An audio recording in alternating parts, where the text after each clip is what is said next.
So, hello and welcome back yet again to another chapter of Charles Dickens's seminal work. Is it a seminal work? I don't know. It sounded good though. A Tale of Two Cities, where we left poor Dr. Manette in not the best of condition. He wished his daughter the best on her marriage and promptly regressed right back into the same person that we met in book one. The same shoemaker who doesn't seem to have much awareness of what's going on around him or anything like that. So, not the greatest. Maybe he'll be able to pull himself back out of it, but I don't know. It definitely seems like he is in a bad way. Also, I am hoping that I am taking an unnecessary precaution in making sure that I get this uploaded tonight. We're supposed to have really, really nasty weather tomorrow, which makes me very sad because today was beautiful. And tomorrow we're supposed to have a blizzard. I don't like that idea. But again, because of where I'm located, I'm right on the line on all the weather maps between the 2 to 7 inches of snow tomorrow and the 4 to 20 inches, which is just north of me. So it's all going to depend on what track this storm follows, because it's a real narrow band of snowfall that is supposed to hit. So I'm just going to keep mentally trying to push that line north of me, which I'm sure would make the people north of me sad, but I don't want the snow. I want the snow to go away. I'm done with it for the year. It's so funny because every year, about this time, if I go back and even look on all of my videos up on my channel, about March is when I really start complaining about the snow. And I usually complain about it for at least another month because I live far enough in the north that winter is not truly over until May. It won't change the fact that in March I'm ready for the snow to be done. So, yeah. Anyway, enough of that. We are jumping back into A Tale of Two Cities by Charles Dickens. We are in Book 2, The Golden Thread, and we are reading Chapter 19, titled An Opinion.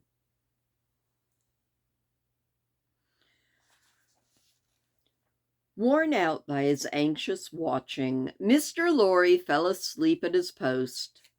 On the 10th morning of his suspense, he was startled by the shining of the sun into the room where a heavy slumber had overtaken him when it was still dark night. He rubbed his eyes and roused himself, but he doubted, when he had done so, whether he was not still asleep. For going to the door of the doctor's room and looking in, he perceived that the shoemaker's bench and tools were put aside again, and that the doctor himself sat reading at the window. He was in his usual morning dress, and his face, which Mr. Lorry could distinctly see, though still very pale, was calmly studious and attentive.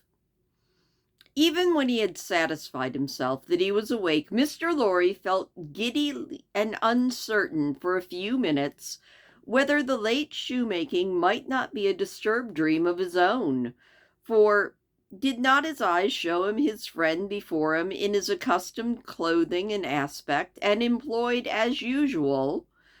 And was there any sign within their range that the change which he had so strong an impression had actually happened?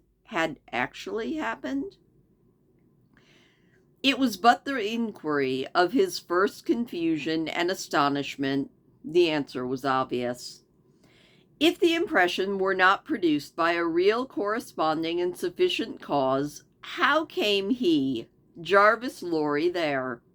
How came he to have fallen asleep in his clothes on the sofa in Dr. Manette's consulting room, and to be debating these points outside the doctor's bedroom so early in the morning. Within a few minutes, Miss Pross stood whispering at his side. If he had had any particular doubt left, her talk would of necessity have resolved it, but he was by that time clear-headed and had no doubts at all.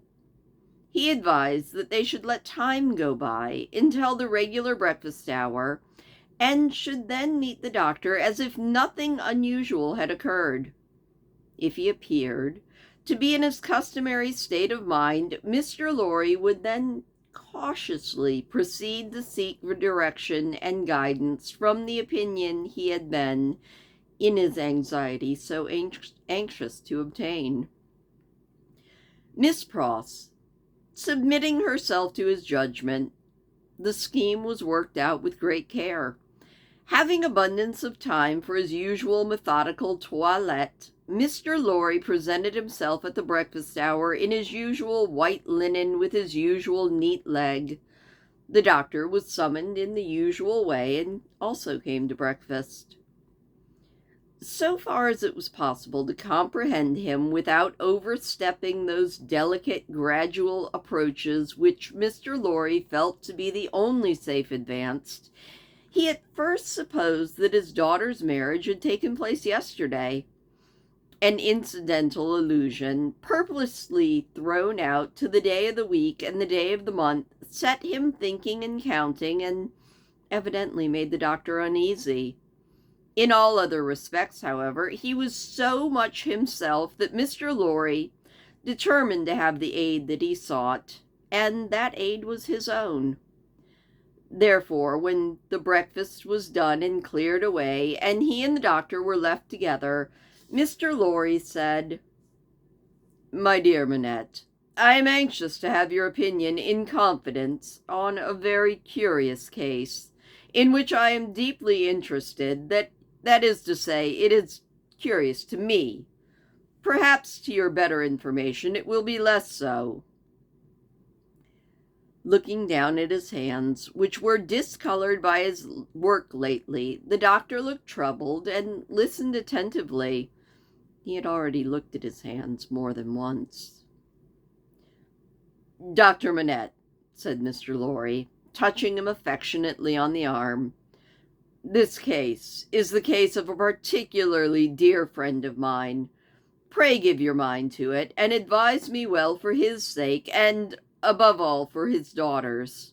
His daughter's sake, my dear Monsieur Manette." "If I understand," said the doctor in a quiet voice, "a mental shock."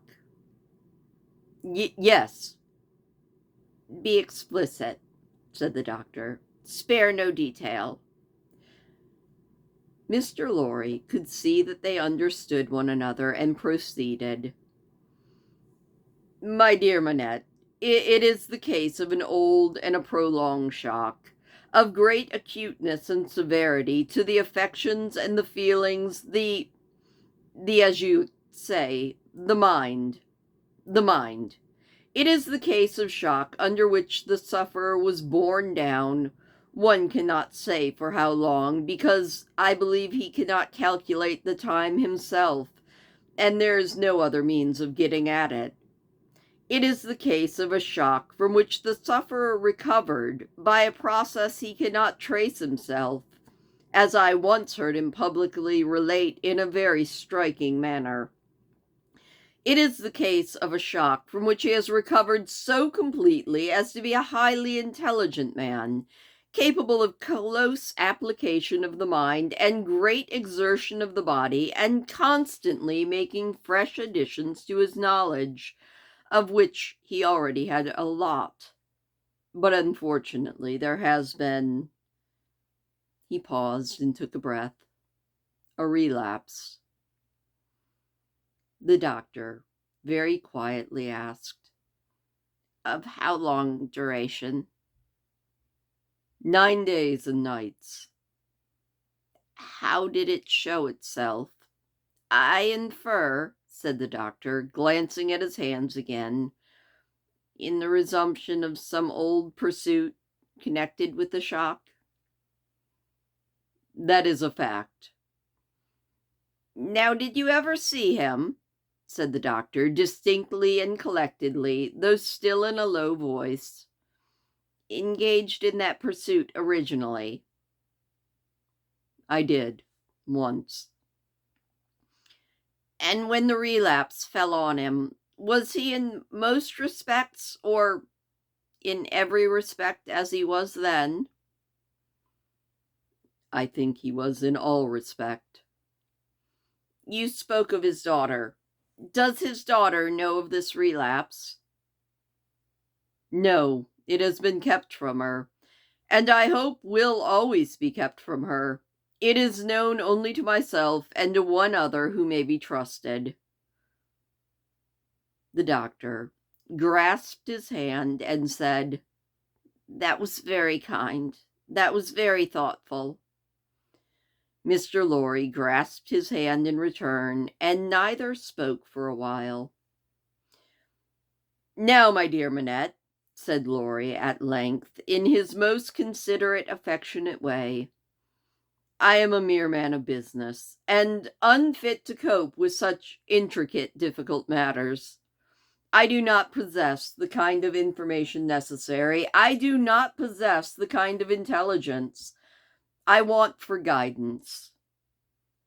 There is no man in this world on whom I could so rely for rightful guidance as you. Tell me, how does this relapse come about? Is there danger of another? Could a repetition of it be prevented? How should a repetition be treated? How does it come about at all? What can I do for my friend? No man could ever have been more desirous in his heart to serve a friend than I am to serve mine, if I but knew how. But I don't know how to originate in such a case. If your knowledge and experience could put me upon the right track, I might be able to do so much. Unenlightened and undirected, I can do so little. Pray discuss it with me. Pray enable me to see it a little more clearly, and teach me to be a little more useful." Dr. Manette sat meditating after those earnest words were spoken, and Mr. Lorry did not press him. "I think it probable," said the doctor, breaking silence with an effort, "that the relapse you have described, my dear friend, was not so much unforeseen by its subject." "Was it dreaded by him?" said Mr. Lorry. "Very much," said the doctor with a shudder. "You have no idea how such an apprehension weighs on the sufferer's mind, and how difficult, how almost impossible it is for him to force himself to utter a word upon this topic that oppresses him." "Would he," said Mr. Lorry, "be sensibly relieved if he could prevail upon himself to impart that secret brooding to any one when it is upon him?" "I think so. But it is, as I've told you, almost impossible. I even believe in some cases it is impossible." "Now," said Mr. Lorry, gently laying his hand on the doctor's arm again, "to what would you refer this attack?" "I believe," said Dr. Manette, "that there had been a strong and extraordinary revival of the train of thought and remembrance that was the first cause of the malady. Some intense associations of a most distressing nature were vividly recalled. I think it is probable that there had long been a dread lurking in his mind that those associations would be recalled, say under certain circumstances, say upon a particular occasion. He tried to prepare himself in vain. Perhaps the effort to prepare himself made him less able to bear it." "Would he remember what took place in the relapse?" said Mr. Lorry. The doctor looked desolately around the room and shook his head and said, "Not at all. And as to the future, said Mr. Lorry. As to the future, said the doctor, recovering firmness, I should have great hope. As it pleased heaven in its mercy to restore him so soon, I would have great hope. He, yielding under the pressure of a complicated something, long dreaded and vaguely foreseen and contended against, and recovering after the cloud had burst and passed, I should hope the worst was over. Well, that is good comfort, and I am thankful, said Mr. Lorry. I am thankful, said the doctor.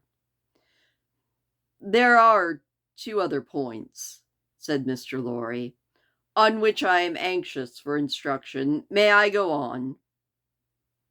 You cannot do your friend a better service. The doctor patted his hand. To the first, then. He is of a studious habit and unusually energetic. He applies himself with great ardor to the acquisition of knowledge and to the conducting of experiments of many things. Now, does he do too much? I think not. It may be the character of his mind to be always in singular need of occupation. There may be, in part, natural to it, in part also the result of affliction. The less his mind was occupied with healthy things, the more it would be in danger of turning to the unhealthy direction. He may have observed this himself and made this discovery.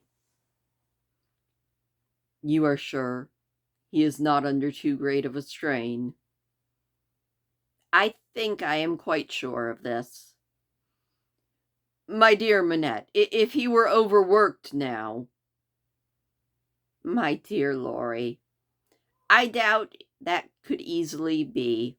There has been violent stress in one direction. It needs a counterweight.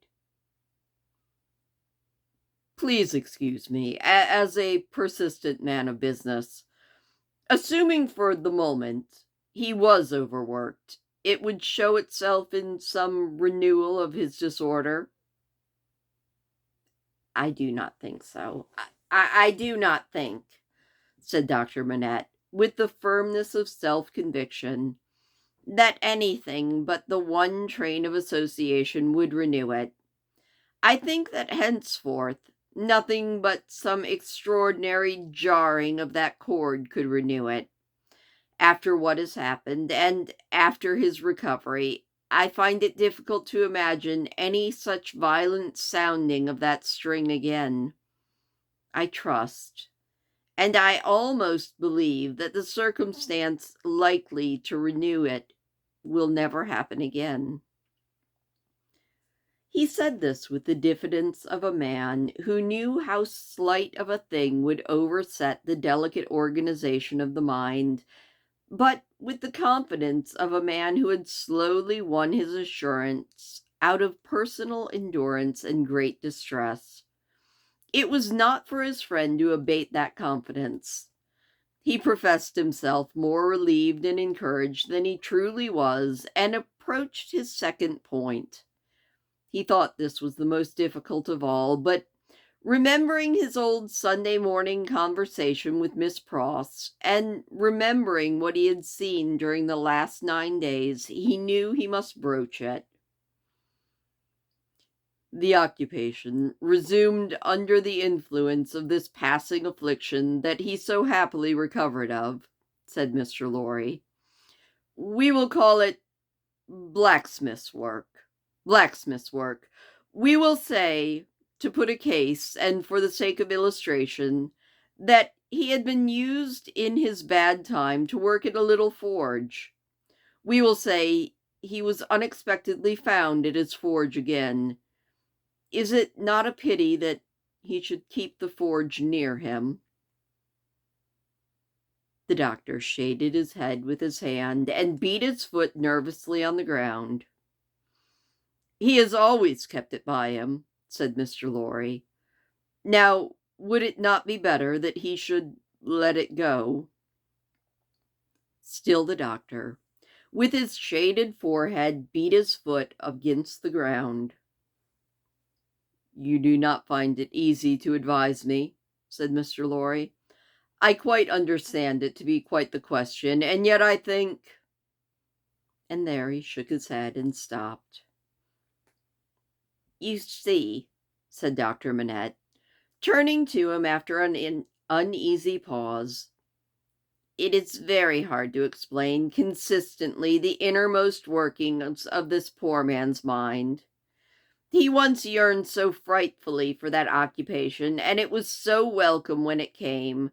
No doubt it relieved his pain so much by substituting the perplexity of the fingers for the perplexity of the brain, and by substituting, as he became more practiced, the ingenuity of the hands for the ingenuity of the mental torture, and he has never been able to bear the thought of putting it out of reach. Even now, when I believe he is more hopeful of himself than he has ever been, and even speaks of himself with a kind of confidence, the idea that he might need that old employment and not find it gives him a sense of terror, like that which may fancy strike into the heart of a lost child. He looked a bit like a lost child as he raised his eyes to Mr. Lorry. "But mind,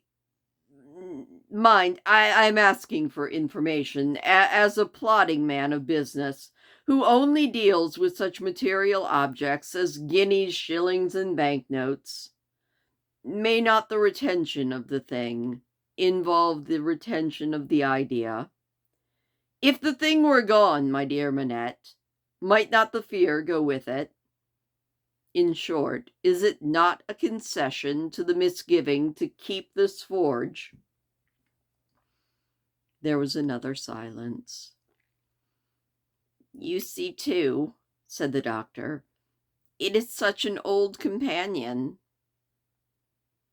"I would not keep it," said Mr. Lorry, with a shake of his head, for he gained in firmness as he saw the doctor was disquieted. "I would recommend him to sacrifice it. I only want your authority. I am sure it does no good. Come, give me your authority like a good dear man. For his daughter's sake, my dear Manette." Very strange to see what a struggle there was within him. "In her name, then. Let it be done. I sanction it, but I would not take it away while he was present.